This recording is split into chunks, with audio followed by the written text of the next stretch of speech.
everybody, and welcome. I'm so excited to have y'all here for our crystal class with Kat. And we're going to be talking about, what is it? Charging, cleansing, and Cleansing, programming? charging, and programming. Yeah. Yay! Yes, Yay. I'm so excited. And also Labradorite, which we all love. So first, let me tell you a little bit about, well, I'm Megan, also hello, and Julie's here with us as well. She's fabulous and just jet setting. But so we're here. We're the Academy of Logic and Light, and we are a community education platform that provides a safe space for people to practice their spirituality without being indoctrinated. We have monthly meetups, and last night was our monthly meetup. We do it every third Sunday. We did yoni steaming and womb healing, and the class with Danielle Pitcher was amazing. It was so much fun. I'm so happy that we had the turnout we did and that y'all got to be there. And anyway, we're doing our next one is all about human design, and we're even going to have a little podcast to introduce a little bit about that. It coming up soon as well. And then anyway, so that's what we're doing. We have also full moon Zooms, and we're on YouTube, Instagram, TikTok, Facebook. We have a podcast, the All Podcast, the ALL Podcast. Get it? All Academy of Logic and Light. And it's for all the people. Yes. And then we also have a Patreon. So if you like what we're doing and you're interested in helping us out, you can head over there and you get even more magical content. And then if you're interested in teaching with us, or you want to volunteer or work with us, you can click the links down below and you could be helping us build this wonderful space. So anyway, we're so excited you're here, and I'm going to turn the time over to these two lovely ladies. Have a good time. Thanks, Megan. Bye. Thanks. Bye. Hello. Hi. How's your yoni feeling? Steamed. I had to ask. No, it was cool. It was good. It was definitely different. I mean, my hips definitely sitting like that were screaming. So Megan is dying right now backstage. I can only see part of this. It's so weird doing this from my iPad. It's a new experience. Oh, gotcha. She was like rolling on the floor laughing. Yeah, it was great. That was such a cool experience, actually. Overall, amazing people showed up. Loved that. So fun. But I was wondering, because I had somebody ask me, and the full moon Zoom is Thursday. Do people register for that on the website? Is that how they get the Zoom link?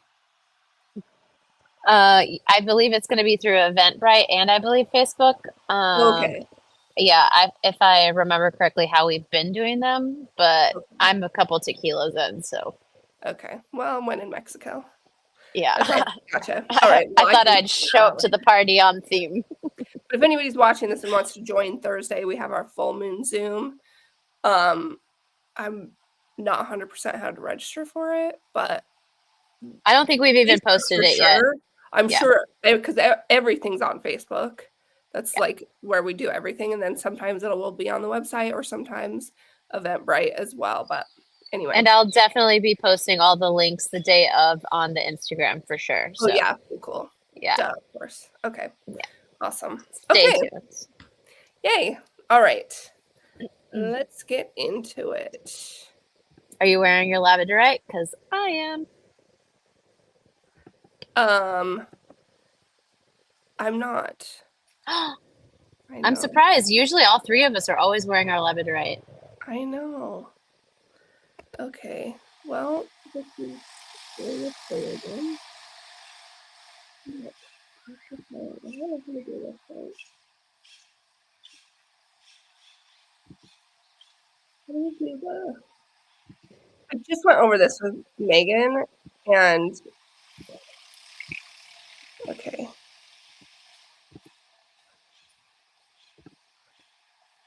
But then I can't see if I do it like this. Fucking hell. I'm so sorry. I know we go through this every goddamn time. Every time. I just can't fucking get my shit together when I do it on a Mac. Okay, well, I'm just gonna do it like this. Perfect. Okay, can you see me or no? Yeah, I can see you. I can see me. I can see you and the slides. Okay, perfect. That's all that matters. Okay. All right. So cleansing, charging, and programming, and then we'll get into Labradorite. It is important to cleanse, charge, and program your crystals to maintain their optimal energetic properties and enhance their effectiveness in energy work and healing practices. Cleansing removes any accumulated negative or stagnant energy, restoring the crystal to its natural state and ensuring that it can absorb and transmit energy freely. Charging replenishes the crystal's energy reserves, amplifying its vibrational frequency and enhancing its ability to manifest intentions. Programming allows you to imbue the crystal with specific intentions or energies, aligning its energetic properties with your desired goals and intentions. By regularly performing these practices, you can maximize the therapeutic benefits of your crystals and maintain a clear and harmonious energetic environment. Cleansing. Cleaning crystals is essential for maintaining their energy, clarity, and vibrancy. It is important to choose the cleaning method that resonates most with you and your crystals. Trust your intuition and listen to the needs of your crystals as you work with them to create a harmonious and balanced environment. Many crystals are fragile or friable. Crystals that are layered or clustered can separate, and other crystals, such as selenite, are water soluble. Polished surfaces or natural points can be easily scratched or damaged. Tumbled stones are more durable, so you can keep them in a bag or container together, but other crystals should be kept apart.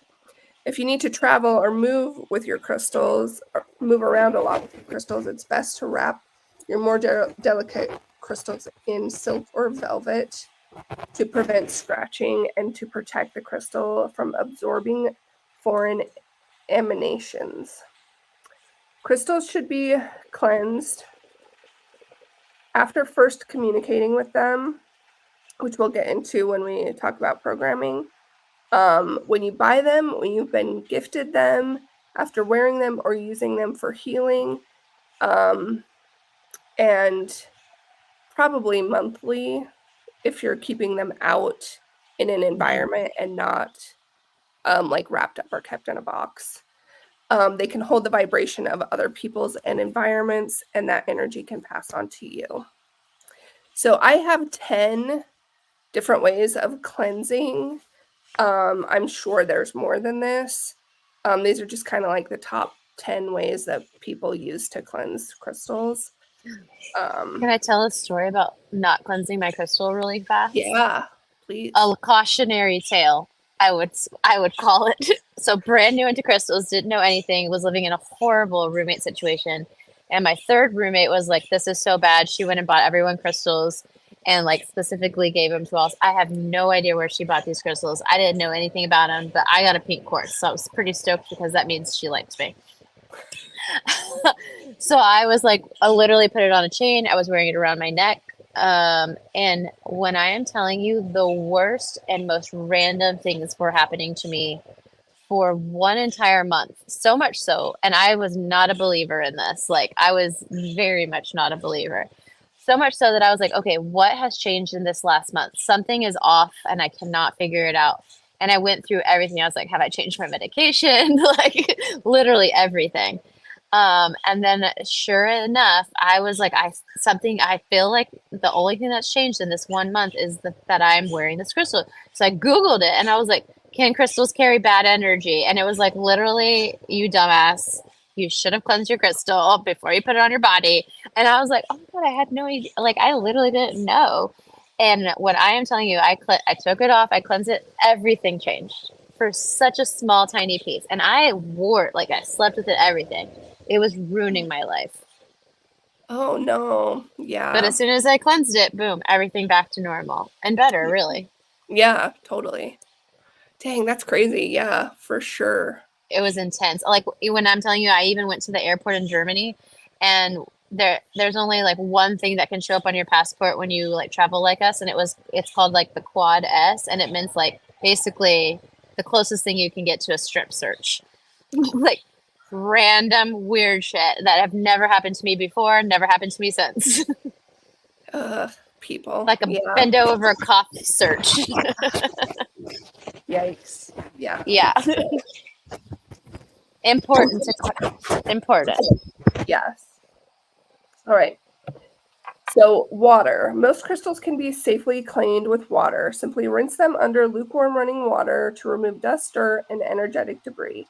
Use a soft brush, such as a toothbrush, to gently scrub stubborn areas if needed. Avoid using hot water as it can cause certain crystals to fracture or lose their color. Salt water. Salt water is a powerful purifier and can effectively cleanse crystals of negative energy. Prepare a solution of lukewarm water and sea salt, preferably non-iodized salt if you can, in a glass or ceramic bowl. Submerge the crystals in the saltwater solution for a few hours or overnight. Rinse the crystals thoroughly under running water afterward to remove any residue. I will put a note of caution on using salt water with certain tumbled stones because they can be like coated and it will make your crystals like shinier. And it's like part of the tumbling process. Because I did this with some crystals that I had, and it pulled that off. So now they just they're not shiny, which is fine. Now they're just more raw looking. But just be aware that if you like that shiny, like, appearance of your tumbled stones and you put them in salt water, it can remove that. And then they just look like raw stones. They're just dull. So That happened to me with my selenite worry stone, but also don't put selenite in water. I learned a lot of hard lessons the hard way. that's okay. I wish I had these classes. Yeah. Yeah. Okay. Salt. Friable crystals or clusters can be left in salt or rock salt overnight. Gently brush every speck of salt off afterwards, as it could damage the crystal, especially in a damp atmosphere. So if you have, just like a bowl of salt, you can put your crystals on top of it. It's great for absorbing. Is something touching your microphone by any chance? Because it feels like frictiony. Oh. Is that better? Yes. Okay. Sorry. It's good. I was having an interactive experience. I had my hand on the side where I was like pushing the arrow to go over. Oh, perfect. Okay. Much better. Okay, gotcha. All right. Sunlight. Sunlight is a natural cleanser and energizer for crystals. Place your crystals outdoors in direct sunlight for several hours to allow them to absorb the solar energy and release any stored negativity. Be mindful that prolonged exposure to sunlight can cause certain crystals to fade or lose their color, so it's best to avoid leaving them out for too long, especially delicate or light-sensitive stones. Also, be mindful not to place them in a way that can start a fire. Like with clear quartz, right, it can act as kind of a magnifying glass effect. So just be aware. All right, moonlight. Moonlight is another gentle and effective way to cleanse and recharge crystals. Place your crystals outdoors or near a window where they can be exposed to the light of the full moon overnight. You can also do this with a new moon. The energy of the moon will help to purify and rejuvenate the crystals, restoring their natural vitality and vibrancy. Let me see your hands. My hands? Yeah, less friction. There we go. Jeez, Yeah. sorry. I just have to like hold them up until I'm ready to push the button. Got it. Yeah. Hands up. All right. Smudging. Smudging with sacred herbs such as white sage, palo santo, or cedar is a traditional method of cleansing crystals and clearing negative energy. Pass the crystals through the smoke of the burning herbs, focusing on each stone individually, while setting your intention for purification and renewal. Allow the smoke to envelop the crystals completely, ensuring that all sides are thoroughly cleansed. You can also gently pass them through the light of a candle. Ooh, I like that. Yeah, especially if you use color magic or candle magic, you can use this also for programming. Like a black candle can amplify the protective properties of a protective stone. So, doing like an onyx or a tourmaline in black candle, above a black candle or through the flame, if you're brave enough to do that, is great. Takes out the energy that's already in there and then amplifies those protective properties. Oh, I can't wait to try that. Yeah. Other crystals. A few crystals never need cleansing. Citrine, kyanite, selenite, and azurite are self-cleansing. Clear quartz and carnelian cleanse other crystals and are especially useful for delicate or friable stones, but need to be cleansed themselves. So keeping a stone like a carnelian in a bag of tumble stones, and you won't need to cleanse them using any other method, or certainly as often as you otherwise would. A small crystal can be placed on a clear quartz crystal cluster and left overnight, but then just remember that you need to then cleanse the clear quartz. I have a selenite plate that I use oftentimes. Me too. Yeah, you can get those. Most crystal shops around have selenite plates, which are great for, especially if you wear crystal jewelry every day, your necklaces or bracelets should go on a selenite plate every single night so that you can cleanse the energy of the day and start over the next day. And it's the fastest way, so you don't have to like do the water, the salt, or anything, right? You just take it off, put it on the plate, move on with your life. Sound. Sound vibrations can also be used to cleanse crystals and harmonize their energy. Using a singing bowl, tuning fork, or bell to create soothing sounds and vibrations around the crystals. Move the sound instrument around the crystal while focusing on your intention to clear away any stagnant or negative energy. The sound waves will help to reset the energetic frequency of the crystals, leaving them feeling refreshed and revitalized. Visualization. Visualization is a simple yet powerful technique for cleansing crystals energetically. Close your eyes and envision a bright white light surrounding the crystals, penetrating their core and dissolving any impurities or negativity. Hold this visualization for a few moments while focusing on your intention for purification and clarity. Trust that the energy of your intention will infuse the crystal with renewed vitality and positivity. Sprays. One of the easiest ways to purify a crystal is to use a spray cleanser. Something like Florida water or a homemade spray with essential oils, rose water, moon water, or adding a non-soluble crystal to the bottle. And then you just spray it over your crystals or spray your crystals with it. I use this a lot, this technique, especially if I have like an excess of moon water. And then I have a citrine in a spray bottle. I'll put the moon water in there and spray the crystals. I was literally gonna say I have citrine in a bottle too. Nice. And Yeah. I do it. I spray my plants with it. Like even the energy of the room. Like Totally. amazing. Yeah. Myself, my cats. Yep. Everything. Just everything. Yeah. Cleanse. Spiritual Lysol. All right. Moving on to charging. Charging crystals is the process of infusing them with positive energy to enhance their vibrational properties and effectiveness for healing, meditation, and spiritual purposes. Trust your intuition and choose the method that resonates most with you and your crystals, and be sure to charge them regularly to maintain their optimal energetic properties. There are many techniques you can explore for charging your crystals, such as using sound vibrations and sacred geometry.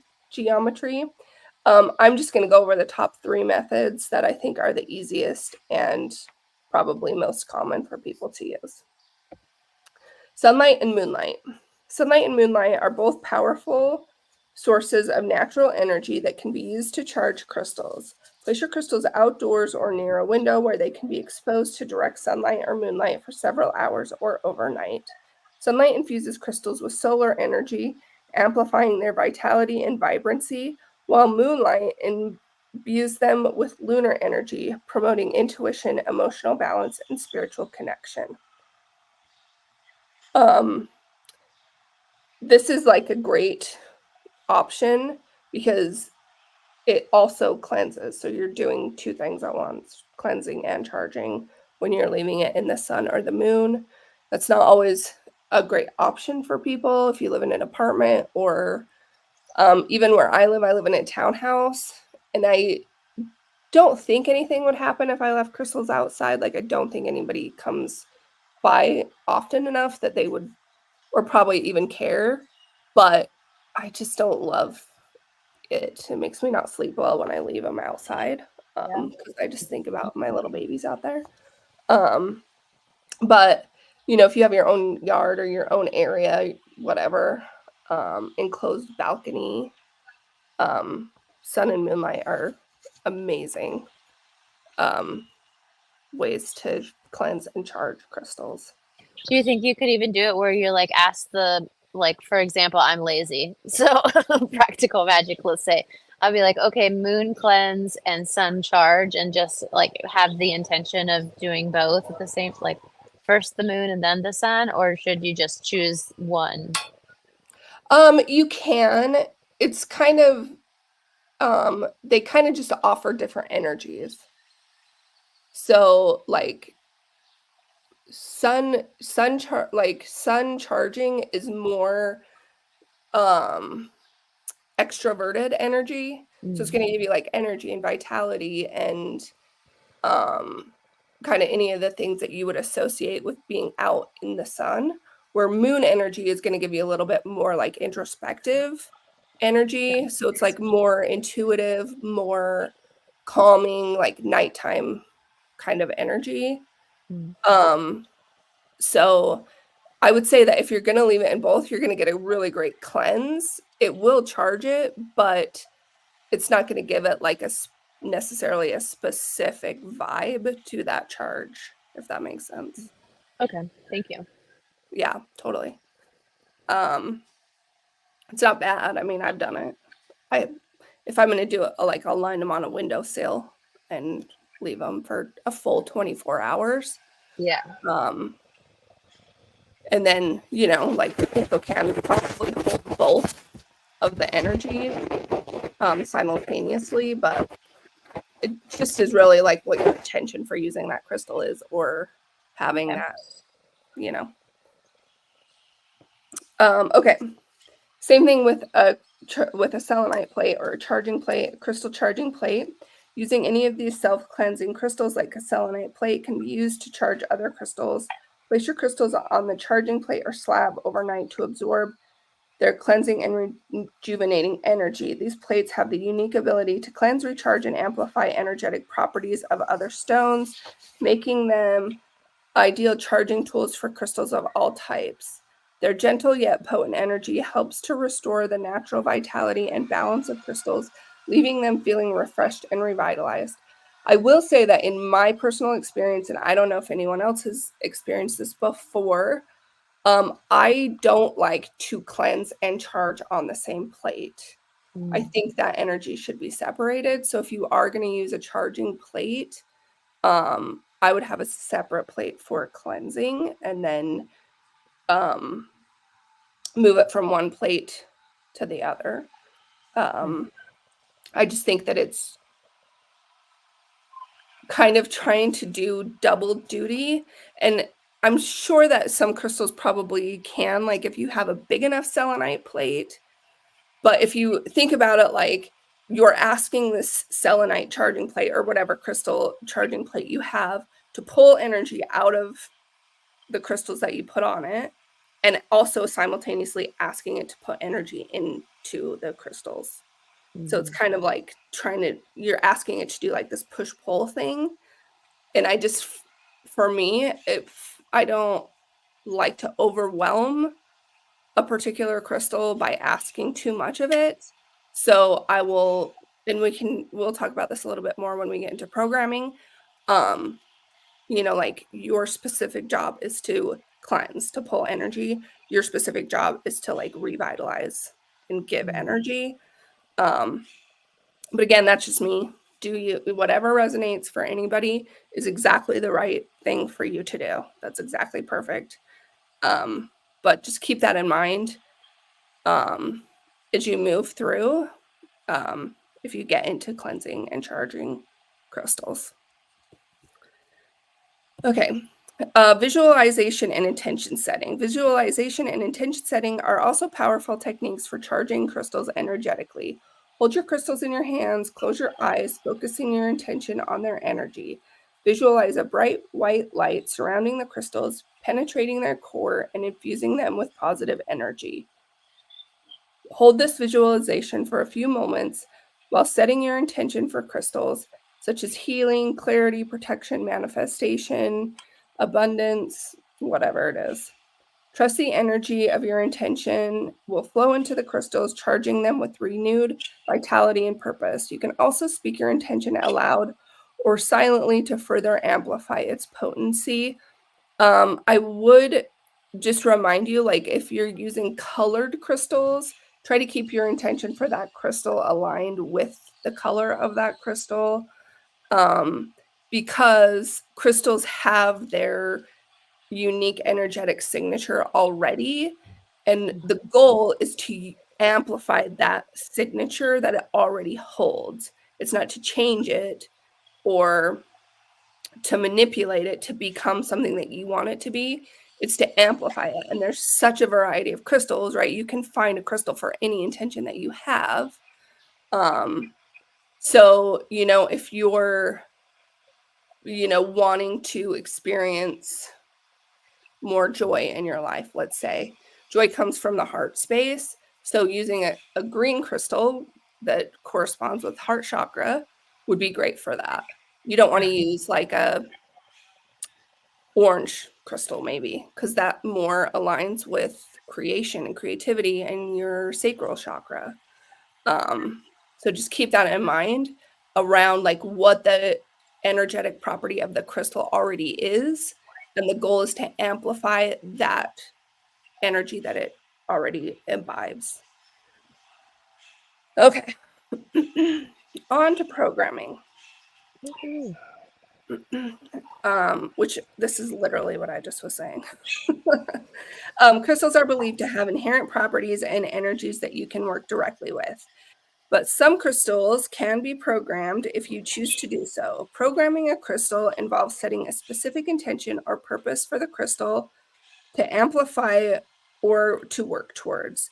Whether or not you choose to program crystals is a personal decision based on beliefs, practices, and experiences. There are people that are really against programming because they are kind of like purists in the way that they think that you should not be manipulating pieces of the earth in any kind of way.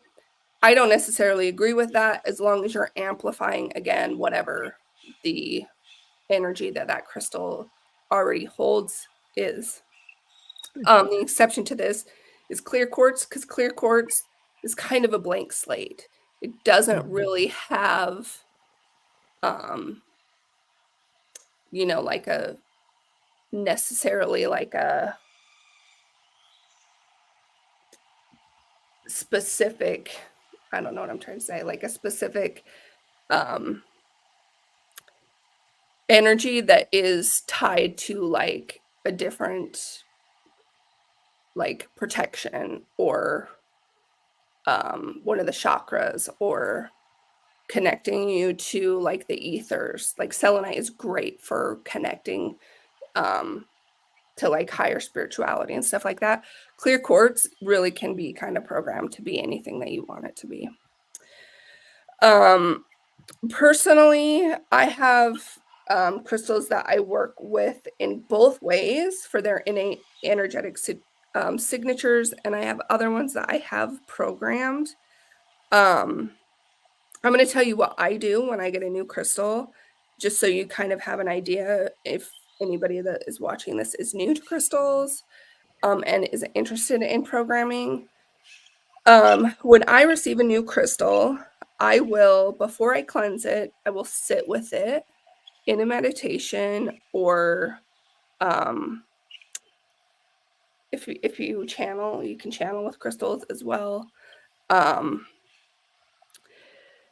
And I will ask it specific questions. The first question for me is always, do you want to communicate with me right now? If you know how to muscle test and you aren't strong yet in your own intuition of like talking with objects, even though crystals are living, they're part of the earth. You can muscle test to get answers out of crystals if you know how to do that. So I will ask it if it wants to communicate with me. Yes, okay. Is there anything that you would like me to know? Sometimes I'll get a download, sometimes I won't. And then I will ask if it has a specific job it would like to do, or if it just wants to exist in my space. And then I will ask what it needs from me. And then I will tell it like, okay, well, I'm going to cleanse you now, and then I'm going to charge you. And then depending on whether or not it just wants to exist in my space or if it's fine with being programmed, I'll say, okay, I'm going to charge you, and then I'm going to put you over here. Or I'm going to program you. This is what I would like to program you to do. Just basically a conversation with it, which I know sounds super cuckoo, but I promise you, if you work with crystals, it's Just try. important. Yeah, they have their own energetic signatures, which means because you are an energetic being, you can exchange, you can have an energetic exchange with anything that has energy. So keep in mind, though, as you go through this, especially if you are highly intuitive, that some crystals are not ethically harvested, and they will tell you, which can be really sad. So if that comes up, which it has for me a couple of times, and it's really hard to know, I think that most, at least in the Salt Lake Valley, I think that most crystal shops do their best to source ethically. Mm-hmm. I do think that sometimes things get in there that they may not know. I don't think that anybody's intentionally going out and buying crystals that are unethically harvested. However, some rarer crystals, you can't really get around it because they are mined in parts of the world where child labor laws, for example, don't exist. And they will send children into the mines to dig out these crystals, and then they will buy them for pennies from these families or from these children and resell them in the West for a lot more money. So keep that in mind, that it may come up. If it does, or when it does for me, I just kind of like to say a little prayer, to kind of unwind that energy, to give something back to the wound in the earth that it came from, and the wound in the person that harvested it, essentially. Because a lot of times people in those communities or situations don't really have a choice in what they're doing, which is awful.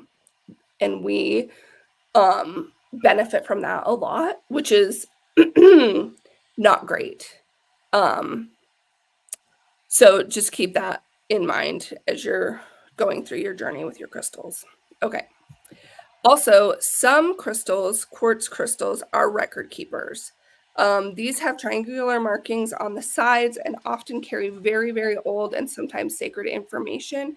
Record keepers need special care so the information isn't cleared or erased. Or at least not until those messages have been transcribed. So if you do come across a record keeper, like anytime you buy a clear quartz, especially if it's raw, like the ones that are in these pictures that don't have like a evenly cut bottom, make sure that you're checking to make sure that it's not a record keeper. If you do get a record keeper, they're phenomenal. I have a record keeper. I don't know if you can see on the screen or not the markings on it. Oh yeah. They're super fun to work with. They can be overwhelming because they're holding so much information about the planet and about the past and all sorts of things. I also do think that there are some record keepers that are present now to record what's happening now. So again, just have a conversation with your record keeper, ask it what information it has for you, if it's there in your life to be collecting information that will be later passed down to someone else. But make sure that you don't cleanse these without asking first, because you can erase some of the storage, the energetic storage that's in there, which you don't want to do. All right. So I'm going to go through the process of how I program crystals. Again, always use your intuition. Whatever comes up for you, that's the best way to do it. There's people that do it in a lot of different ways. This is just how I do it, so that you kind of have an example of the process of programming in general. All right, so programming step 1, clear the crystal. Before programming a crystal, it's essential to clear it of any existing energies that it may have absorbed. Step 2, set your intention. Hold the crystal in your hands or place it in front of you. Close your eyes and focus on your intention or purpose for the crystal. This could be anything from promoting healing, enhancing intuition, attracting abundance, or providing protection. Be clear and specific about what you want the crystal to assist you with. Visualize your intention. Visualizing as though it has already manifest or happened. Imagine yourself experiencing the desired outcome as vividly as possible. Feel the emotions associated with achieving your intention, whether it's joy, gratitude, peace, or empowerment. Step 4, program the crystal. With your intention clearly in mind, mentally communicate or speak out loud to the crystal, stating your intention in a clear and affirmative manner. You can say something like, I program this crystal to assist me in my healing journey, in protecting me. Repeat your intention several times, focusing on infusing the crystal with your desired energy. Step 5, activate the crystal. To solidify the programming, you can gently tap the crystal with your finger or visualize a burst of light emanating from the crystal, activating its energy. Or you can breathe or blow onto the crystal to symbolically infuse it with your breath and life force energy. Step 6, use the crystal. Please don't program it and then just put it in a corner or a drawer. Once programmed, use the crystal regularly in alignment with your intention. You can carry it with you, place it in your living or workspace, meditate with it, or incorporate it into the energy of a healing practice. Trust that the crystal is working in harmony with your intention to support you on your journey. If you program a crystal, keep in mind that it's likely absorbing, or blocking more energy than it otherwise would. So programmed crystals need to be cleansed and charged more often. This is where charging plates come in handy. Once you've programmed a crystal, unless you undo the programming, you don't need to reprogram it every time you cleanse and charge it. It knows its job. It just wants to take a bath, have a nap, and then it can get back to work, essentially. So you don't need to reprogram it every time you cleanse and charge it. After a while, if you're going to keep the same crystal for years and have it the same programming, I don't go through the whole steps of reprogramming it, but after a while, maybe after a year or so, I will have another conversation like, are you still chill with this job, essentially? What do you need from me? How's it going? I love that. Yeah, just, keep in mind that, again, they have energetic signatures. They're little pieces of creation. Be respectful of them, and they will absolutely support you. They want to support you. So don't be afraid to take care of them like you would a plant or a pet, or, they're in your life. They're your little rock babies. With that, I think I talked about this in the history video. I can't remember, but I do want to mention again that there is just as much power in finding a rock, even if it's not a crystal, as there is in something that you would purchase from a shop. Especially if you have a very short-term specific intention or need that you are asking support from Mama Gaia for.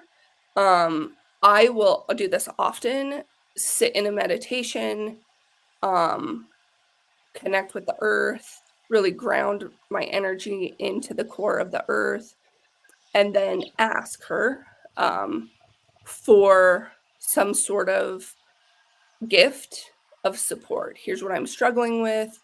I need a little bit of help.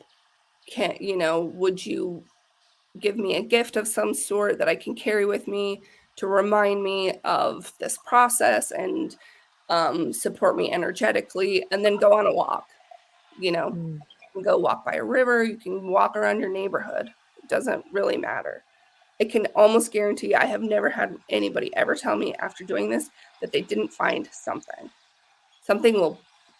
You'll just, oh, there it is right there, this little pebble. It doesn't, even sometimes for people will come up like an acorn or a flower that fell or a leaf or anything that it is as a gift from the earth can be, and sometimes is more powerful than something that you just went to the store to buy.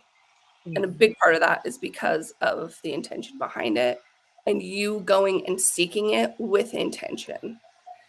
Also, if you are going to go to a crystal shop, kind of do the same thing. Go with an intention, ask for something to jump out at you. What do I need now in my life? And it will jump out at you. You will know. You'll be like, oh, that's my baby. That's the one. Okay. On to Labradorite. Okay. Labradorite has a rich history and has been revered by indigenous cultures for centuries. Inuit legend tells of Labradorite falling from the frozen fire of the aurora borealis and being used by the shamans and healers to enhance spiritual visions and access the wisdom of the ancestors. Labradorite has also been used in jewelry and ceremonial objects by cultures around the world, including the ancient Egyptians, Native Americans, and Vikings. Labradorite is a member of the feldspar mineral group, which is one of the most abundant mineral groups on Earth. It shares its chemical composition with other feldspar varieties such as moonstone, orthoclast, and amazonite. Labradorite is distinguished by its unique labradorescence effect, which sets it apart from other feldspar minerals. One of Labradorite's most distinctive features is its iridescent color play, known as labradorescence. When light hits the surface of Labradorite, it creates a stunning display of vibrant hues including blues, greens, yellows, oranges, and even purples. This optical phenomenon is caused by light reflecting off of layers of internal fractures and crystalline structures within the stone, resulting in a captivating play of colors reminiscent of the Northern Lights. Labradorite is named after the Canadian province Labrador, where it was first discovered in the late 18th century by Moravian missionaries. It is also found in other regions around the world, including Finland, Russia, Madagascar, and Australia. But the highest quality Labradorite specimens often come from Labrador in Canada. Labradorite is revered in metaphysical circles for its powerful protective and transformative properties.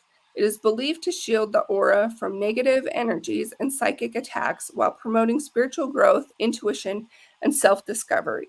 Labradorite is also associated with enhancing creativity, inspiration, and inner strength, making it a popular stone for meditation, energy work, and spiritual exploration.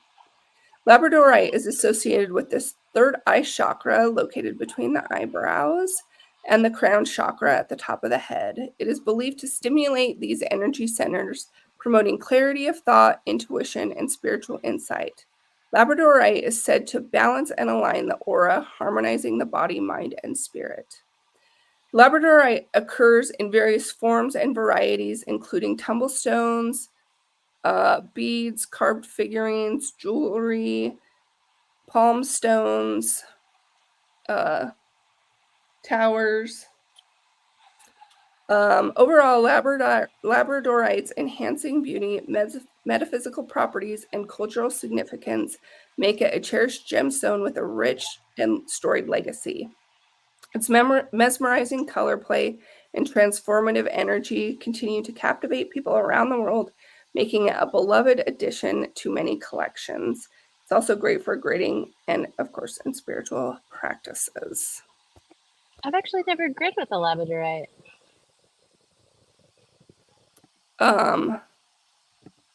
Yeah, I have one on the grid under my bed. Ooh, On the grid I under love my that. bed. Yeah. I definitely want to play with that. I grid with like pretty much your basics, the black tourmaline, amethyst, pink quartz, selenite, and clear crystal quartz, and maybe a little bit of lapis lazuli, but I have never grid with labradorite. I would like to play with that. Yeah. The bed seems like a good place for that grid. Yeah. I love that. And next week we Oh, will get into gridding. yee, So so exciting. perfect. Yeah. Yeah, just like a seamless transition. Yeah. How did you know? Intuition, strong man. Maybe it's my labradorite and my moonstones. I've got the Yeah. both. They're like sisters or brothers or cousins. Mm-hmm. Yay. Awesome. That was amazing. I learned so much and I was like, damn, I think I knew everything I needed to know. And then there was like, you always bring like an extra depth, and I really appreciate that about you.